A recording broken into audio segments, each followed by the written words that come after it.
Os jogadores do Internacional fizeram mais um trabalho no CT Parque Gigante da longa preparação para enfrentar o Red Bull Bragantino na outra semana pelo Campeonato Brasileiro, onde o Inter poderá ter a oportunidade de voltar a se consolidar na zona de classificação para a Copa Sul-Americana, já que o resultado do Campeonato Brasileiro neste fim de semana empurrou o Internacional ou pode empurrar o Internacional para a parte de baixo desta parte da tabela de classificação, colocando em risco a possibilidade de uma Sul-Americana na próxima temporada.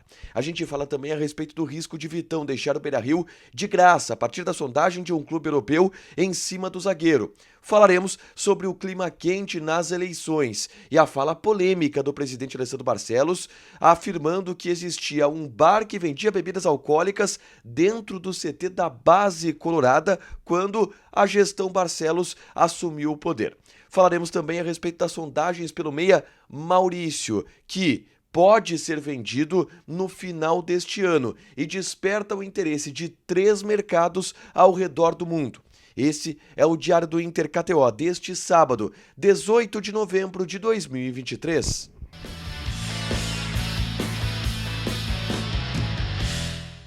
Tudo bem, gente? Obrigado pela participação aqui. Não esquece de deixar teu like, te inscrever, de ativar as notificações. Bora falar do Internacional aqui no Dupla. Nesse vídeo, um resumo do que de mais importante aconteceu no noticiário colorado ao longo deste sábado, tá? Vamos começar atualizando o dia de treinos do Inter pela tarde. Houve atividade no CT Parque Gigante. Somente os primeiros minutos eles foram abertos na parte do aquecimento, onde a gente pôde ter algumas noções sobre aqueles jogadores que ainda estão trabalhando, pensando no jogo contra o Red Bull Bragantino na outra semana ainda pelo Campeonato Brasileiro. Tá? Os jogadores que tiveram algum problema de departamento médico ainda estão na academia. São os casos de Hugo Malho, também o René, que está praticamente fora dos próximos jogos do Internacional, só volta lá contra o Corinthians. É o caso do Johnny, que está tratando o tornozelo. É o caso também do Arangues, que tem dores musculares, do Valência, que tem dores musculares. Todos esses jogadores ficaram na academia tratando, e os demais aí sim foram programados para fazer uma atividade física e técnica no CT Parque Gigante, pensando na partida contra o Red Bull Bragantino. Só atualizando, tá? Para esse jogo contra o Bragantino, no dia 26 de novembro, o Inter tem alguns problemas, como por exemplo a ausência de Arangues, que levou o terceiro cartão amarelo, e de Alan Patrick, que também está suspenso e levou o terceiro cartão amarelo. No meio-campo, o Bruno Henrique deve ter oportunidade. A questão é quem será o substituto de Alan Patrick. A tendência maior é que seja o Pedro Henrique. Dessa forma, o Inter jogue com 2 atacantes. Ener Valencia, se tudo der certo, ele estiver à disposição, o que é a tendência, ao lado do Pedro Henrique. Mas o Cudê vai trabalhar isso ao longo dos próximos dias para a gente ter uma noção um pouco maior, tá? Na tarde deste sábado, eu gravei um vídeo aqui no canal atualizando a situação de Vitão, que ficou um pouco complicada ao longo dos últimos dias em função de 2 situações. Uma, o interesse do Valência, Clube Valência da Espanha, pelo jogador. E 2, a alta pedida do staff do atleta em luvas para o Internacional. Tudo isso tem afastado o Vitão de um pré-contrato com o Inter para que ele possa ficar em definitivo na metade do ano que vem. Tem negociação, o interesse do Inter ainda é manter o jogador, mas a negociação ela deu uma complicada. Eu falo sobre isso nesse vídeo, é só clicar para assistir e saber um pouco mais sobre o futuro de Vitão, que pode ser no Internacional, mas pode não ser, e essa possibilidade aumentou ao longo dos últimos dias porque houve problemas na negociação, tá? Vocês sabem, eleição está acontecendo, o clima das eleições ele está quente, e nesse fim de semana, uma fala do presidente Alessandro Barcelos causou polêmica, tá? No podcast do Nando Gross, o Opinando, que entrevistou o candidato Roberto Mello e entrevistou também o presidente Alessandro Barcelos, os dois que concorrem ao pleito presidencial do Inter no dia 9 de dezembro, o presidente Alessandro Barcelos fez uma denúncia ou fez uma revelação a respeito das categorias de base do Internacional. Ele foi perguntado sobre qual foi o trabalho feito pela atual gestão na base.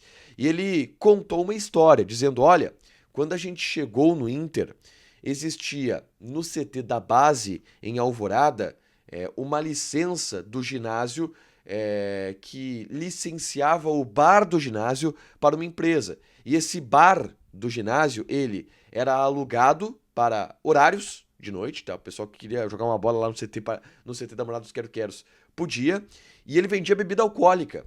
E aí, pô, tu pensa, um CT da base, alojamento, que tem garotos das mais variadas idades morando lá.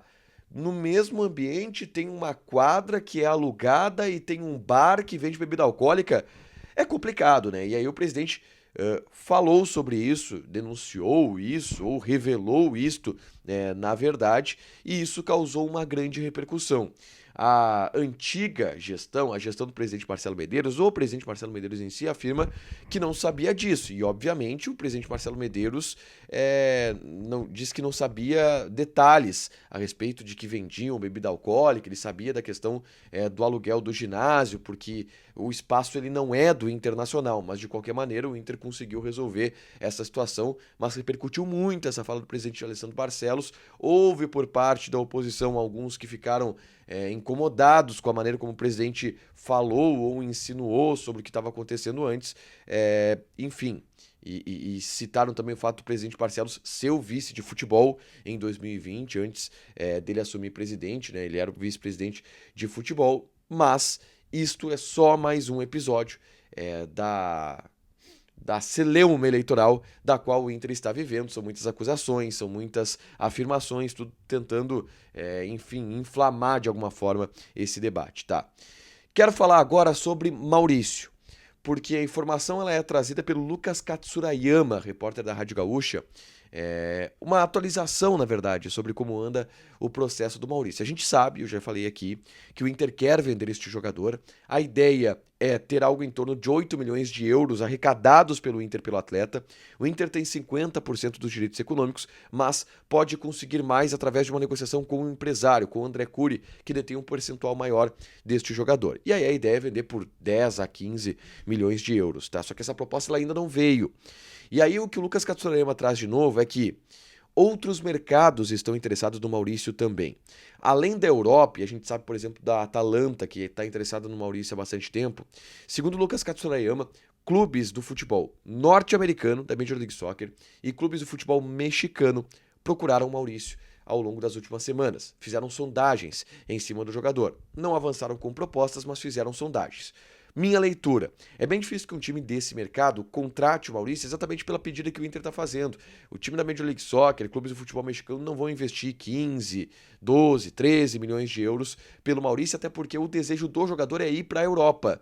Se não, fica no Inter. E essa é uma possibilidade que está bem real neste momento, tá? O Maurício ficar no Internacional, por ele ser titular, por estar adequado ao estilo de jogo do técnico Eduardo Cudê, por estar ambientado em Porto Alegre, só sair daqui se for uma barca muito boa. O futebol europeu, a Atalanta, por exemplo, é uma barca muito boa, mas aí precisa chegar a proposta nos moldes que o Internacional quer, e isso ainda não ocorreu, tá?